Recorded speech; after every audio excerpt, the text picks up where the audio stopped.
ایک روایت ایسی ہے، دیکھیے اس میں مسلک کا بھی فرق نہیں ہے. آپ حضرات نے سنا ہوگا اکثر بیان کرتے ہیں لوگ کہ جب رسول اللہ صلی اللہ علیہ وآلہ وسلم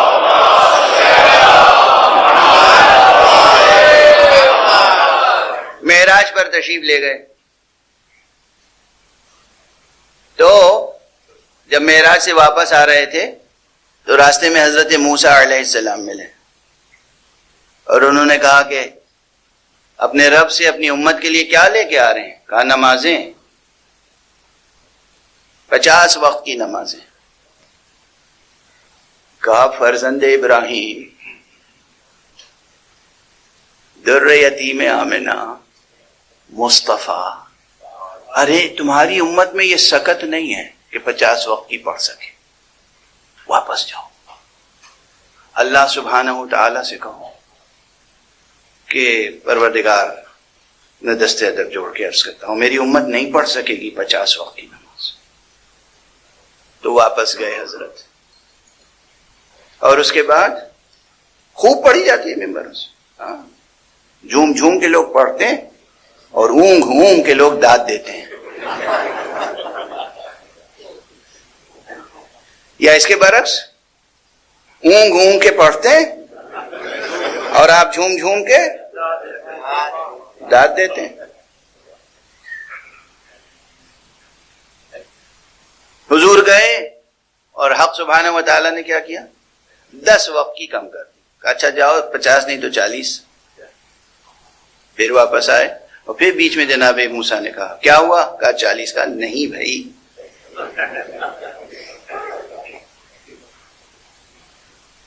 یہ 40 بھی نہیں پڑھ پائیں گے، واپس جائیے. پھر واپس گئے، پھر حق سبحانہ و تعالیٰ نے 10 وقت کی کم کر دی، 30. پھر واپس آئے، پھر جناب موسیٰ نے روکا. استغفر اللہ ربی واتوب الیہ. پھر واپس گئے، پھر 10 وقت کی کم ہوئی، پھر آئے، پھر روکا، پھر واپس گئے، پھر 10 وقت کی کم ہوئی، پھر آئے، پھر واپس گئے، پھر 5 وقت کی کم ہوئی، پھر آئے. پھر جناب موسیٰ نے کہا تو رسول نے فرمایا کہ اب مجھے شرم آتی ہے، اب نہیں جاؤں گا. آپ حضرات سوچ رہے ہوں گے کہ ایک بار اور چلے ہی جاتے ہیں. پھر صلوات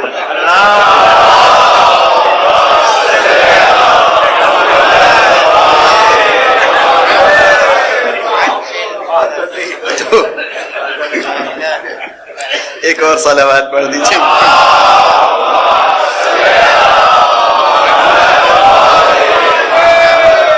بس ایک بار اور چلے جاتے، یا تو ایک وقت کی رہ جاتی یا بالکل ہی معاف ہو جاتی. نعوذ باللہ من ذالک. اب آپ غور فرمائیے کہ اس روایت کو کس نے جعل کیا ہے؟ پہلی منزل میں خود حق سبحانہ و تعالیٰ کا مذاق اڑایا جا رہا ہے. اللہ عالم ہے، حکیم ہے، رؤوف ہے، رحمان ہے، رحیم ہے، اپنے بندوں پر مہربان ہے. اور وہ حکیم، اس کی حکمت کہاں گئی جب وہ یہ سمجھ نہیں پایا کہ یہ بندے یہ 24 گھنٹے میں 50 رکعت کیسے پڑھ سکیں گے؟ وہ 100 گھنٹے کا دن رات تو بنایا نہیں تھا. تو سب سے پہلا سوال قائم ہوتا ہے صفات حق پر، دوسرا سوال قائم ہوتا ہے نبوت مصطفیٰ پر. یہ خاتم النبیین ہیں، یہ زیادہ عالم ہیں یا موسیٰ علی نبینا وعلیہ السلام؟ غور فرما رہے ہیں آپ. اسی لیے علم اصول کی کتاب پڑھنے والے آپ دیکھ لیجئے اس روایت کو، اگر کتابوں میں موجود ہے بکثرت موجود ہے. کیا ہم اخباری مسلک قبول کر کے اس روایت کو قبول کر لیں، بیان کرتے رہیں؟ نہ اللہ کی عظمت باقی رہتی ہے، نہ نبی کی عظمت باقی رہتی ہے، نہ امت کی آبرو باقی رہتی ہے، نہ نماز کی حرمت باقی رہتی ہے. یہ اور اس قسم کی روایتیں ہماری کتابوں میں بھری ہوئی ہیں جو خدا دشمنوں نے اور اسلام دشمنوں نے گڑھی اور حدیث کی کتابوں میں بھر دی. اب اسی وحی کے تعلق سے ایک بات اور عرض کر لینے دیجئے تاکہ ذہن کے آفاق ذرا اور کھل جائیں. سب کے لیے گزارش کر رہا ہوں، یہ کوئی مسلکی گفتگو نہیں ہے. خدا کی عظمت کو پہچانے، نبی کی عظمت کو پہچانے. اگر میں کوئی پیغامبر آپ کے پاس بھیجوں براہ راست، تو آپ کو اس پیغامبر کو پہچاننا چاہیے یا نہیں؟ اگر آپ پہچانے ہی گے نہیں کہ یہ پیغامبر ہے یا کوئی اور، تو پیغام محفوظ رہے گا، پیغام منتقل ہوگا، پیغام پہ یقین و اعتماد پیدا ہوگا؟ نہیں. اب بعض بیویوں سے روایتیں ہیں، بعض لوگوں سے روایتیں ہیں کہ حضور پر جب شروع میں وحی نازل ہوتی تھی تو حضور پہچان نہیں پاتے تھے کہ یہ جبرائیل ہیں یا کوئی اور. یہ نبوت کا بیان ہے، یہ رسالت کی عظمت ہے. کہ مثلا غار حرا میں آئے، پیغام دے گئے، تو آپ لرزتے ہوئے، کانپتے ہوئے، ڈرتے ہوئے تشریف لائے اور آپ نے اپنی زوجہ جناب ام المومنین خدیجۃ الکبریٰ سے کہا کہ آج عجیب واقعہ ہوا، سمجھ میں نہیں آتا کیا ہوا، سمجھ میں نہیں آتا کیا ہوا. کون تھا؟ فرشتہ تھا، جن تھا، شیطان تھا، کون تھا؟ نعوذ باللہ من ذالک، استغفر اللہ، استغفر اللہ، استغفر اللہ. پیغمبر خود پہلی منزل میں اگر شبہے میں مبتلا ہیں تو پھر پیغمبر پر ایمان لانے والے یقین کہاں سے لائیں گے؟ کیا کیا مسلمانوں نے لکھ رکھا ہے اپنی کتابوں میں. جب پہلی وحی نہیں، مان لیجیے پہلی بار جو وحی آئی تھی اس میں شک و شبہ ہو گیا، جب پہلی بار ایک بار ہو گیا تعلق قائم، اب دوبارہ تو پیغامبر کو پہچاننے میں شبہ نہیں ہونا چاہیے. اب معلوم ہوا کہ آپ اپنے بیت الشرف میں تشریف فرما ہے، غار میں نہیں، غار حرا میں نہیں، مکے میں بی بی جناب خدیجۃ الکبریٰ کے بیت الشرف میں ہے. اور ایک مرتبہ کہتے ہیں پھر وہ نظر آیا، پھر وہ نظر آیا، پتہ نہیں کون ہے، فرشتہ ہے یا شیطان ہے. استغفر اللہ ربی واتوب الیہ. اور اس وقت جناب خدیجہ فرماتی ہیں تم میرے قریب آ جاؤ، تم میرے قریب آ جاؤ، تم میرے قریب. اور لوگ یہ پڑھتے ہیں اور مجمع سر دھنتا ہے. کس نے سحر کر دیا عقلوں پر تمہاری مسلمانوں؟ کس نے جادو کر دیا؟ یہ عظمت نبوت ہے، یہ عظمت وحی ہے، یہ عظمت رسالت ہے، یہ ناموس مصطفیٰ کی عظمت ہے. بی بی خدیجہ فرما رہی ہے میرے قریب آ جاؤ. اللہ نے رسالت کس پر نازل کی تھی، خدیجہ پر یا مصطفیٰ پر؟ میرے قریب آ جاؤ، بتاؤ. اچھا میرے بالکل زانو پہ بیٹھ جاؤ، بتاؤ کہ اب بھی وہ نظر آ رہا ہے؟ فرمایا ہاں اب بھی نظر آ رہا ہے، اب بھی نظر آ رہا ہے. اچھا اپنا سر میرے سینے کے قریب یا میرے لباس کے اندر ایسے لے آؤ، اب بھی نظر آئے گا؟ اب نہیں نظر آ رہا. پھر یہ یقیناً جبرائیل ہے، یہ شیطان نہیں ہو سکتا. اگر شیطان ہوتا، جن ہوتا، تو یہ نعوذ باللہ اس میں حیا نہ ہوتی، غیرت نہ ہوتی، اب بھی رہتا. مگر تم اب میرے اتنے قریب ہو گئے ہو اور اس نے آنکھیں پھیر لی، چلا گیا، اس کا مطلب یہ فرشتہ ہے. کیا معیار ہے فرشتے کو پہچاننے کا؟ رسول نہیں پہچان رہے ہیں کہ یہ جبرائیل ہیں. خدیجہ مختلف طریقوں سے آزما کر بتا رہی ہیں محمد یہ جبرائیل ہیں. یہ ہے مسلمانوں کا لٹریچر، یہ ہے روایتیں، یہ ہے حدیثیں. اس طرح آپ نے اپنے نبی کو پہچانا ہے. اور 1400 برس گزر گئے، 1500 برس گزر گئے. اگر نبی کی نبوت اور وحی کی حقیقت یہی ہے تو پھر مسلمان یقین میں کیسے پختہ ہو سکتا ہے؟ رسول خود اللہ بھیجنے والا کس کے پاس؟ رسول کے پاس. کس کو بھیجنے والا؟ جبرائیل کو. اور رسول پہچان نہیں پا رہے. کیا لٹریچر ہے, کیا صحیح کتابوں میں عمدہ حدیثیں لکھی ہوئی. صلوات پڑھ دیجئے محمد والے.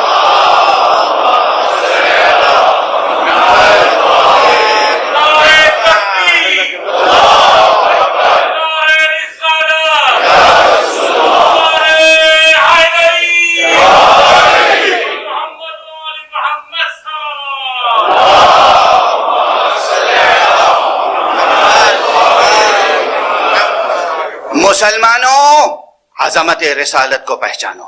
مسلمانوں عظمت نبوت کو پہچانو.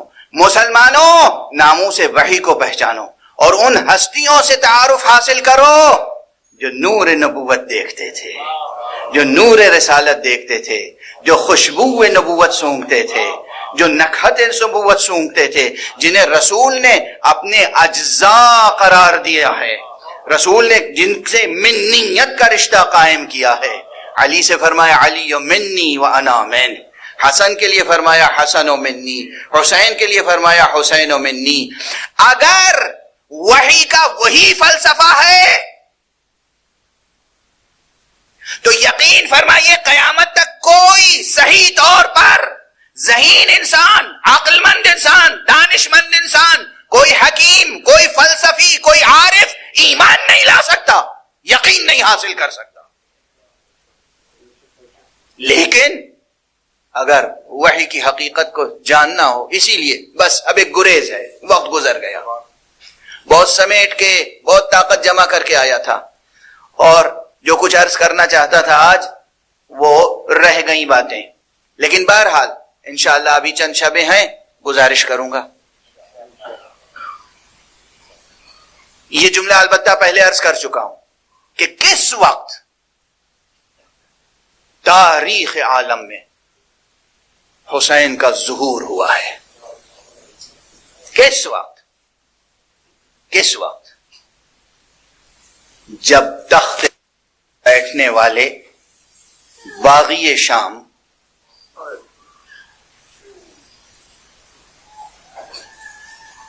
کی زبان سے وحی کا انکار ہو رہا تھا. کس چیز کا انکار ہو رہا تھا؟ وحی کا انکار, نبوت کا انکار, اصل نبوت کا انکار. لوگ یزید کو مسلمان ثابت کرنا چاہتے ہیں, لوگ یزید کو مسلمان ثابت کرنا چاہتے ہیں, اور یہ بحث ہے کہ وہ مسلمان تھا تو اس پر لعن جائز ہے یا نہیں. میں تو ہر اس شخص کے اسلام پر شبہے کی نگاہ ڈالتا ہوں جو یہ بحث کرے کہ یزید پر لعن جائز ہے یا نہیں.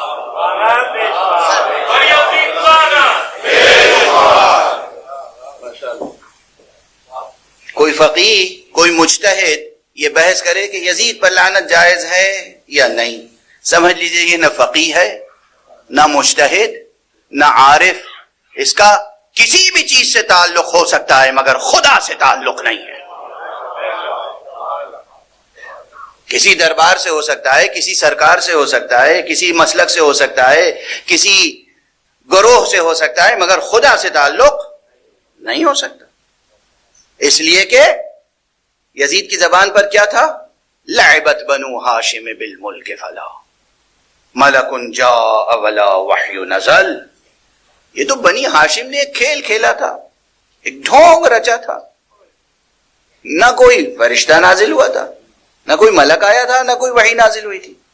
یہ انکار ختم نبوت نہیں ہے, یہ انکار اصل نبوت ہے. آپ حضرات بعض ملکوں میں بیٹھ کر بحث ختم نبوت کی کرتے ہیں اور ان لوگوں کے اسلام کو زیر سوال لاتے ہیں جو ختم نبوت میں شبہ کرتے ہیں, اور جو اصل نبوت میں شبہ کرے وہ رحمت اللہ تعالی علیہ. کیا دوہرا معیار ہے, اس سادگی پہ کون نہ مر جائے خدا. اصل نبوت میں شبہ, انکار, شبہ نہیں انکار.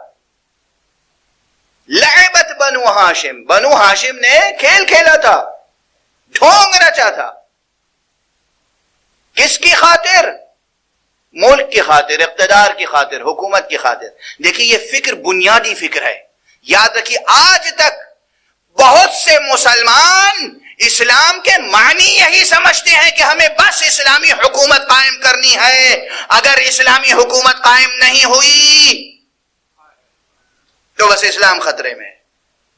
اسلام کی حکومت زمین پر قائم بعد میں کرو، اپنے دلوں پر پہلے قائم کرو.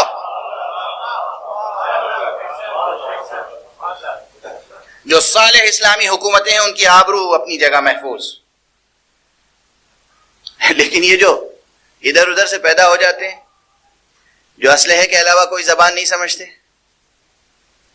میں کل بھی عرض کر چکا ہوں، کوئی سیاسی تقریر نہیں ہے میری، لیکن ایک بات دستے ادب جوڑ کے عرض کر رہا ہوں. توجہ رکھیے گا.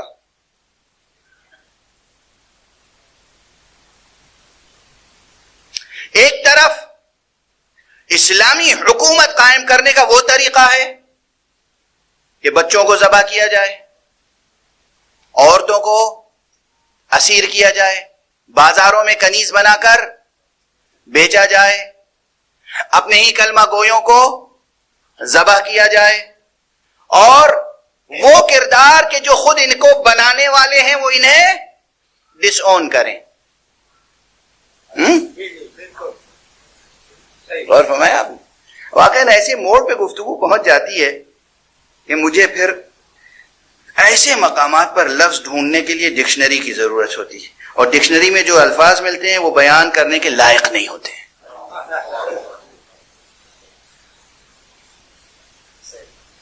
بس اب اس سے زیادہ کیا عرض کر. بعض الفاظ ایسے ہیں جو ہم لوگوں کے یہاں شرفا کے گھرانوں میں بولے نہیں جاتے، تو ان کو ڈھونڈنے کے لیے مجھ جیسے طالب علم کو تو ڈکشنری کا سہارا لینا پڑتا ہے. یہ میری زندگی کا واقعہ ہے، المیہ ہے. ایک مرتبہ ایک صاحب میرے سامنے دشنام دے کر چلے گئے، میری سمجھ میں نہیں آیا کیا کہا انہوں نے، کس سے پوچھتا. ایک بزرگ سے پوچھا بھائی اس لفظ کے کیا معنی ہے، تو ان کا چہرہ سرخ ہو گیا. بس میں سمجھ گیا کہ یہ کچھ نازیبا لفظ ہے. جا کے ڈکشنری میں ڈھونڈتا رہا تو بحمداللہ مہذب اللغات میں وہ لفظ مل گیا.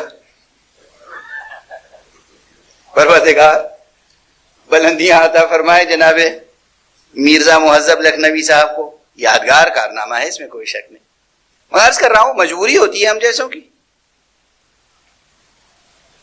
جو خود جنم دینے والا ہے وہ ڈس اون کرے تو اسے کیا کہیں گے؟ سمجھ میں آ گیا. جو پیدا کرنے والا ہے وہ ڈس اون کر رہا ہے، اسے کیا کہیں گے؟ کیا عنوان ہے؟ اب داعش کو کیا کہیں گے؟ بہرحال ایک یہ روش ہے کہ ہم بس زبان شمشیر اور کوئی زبان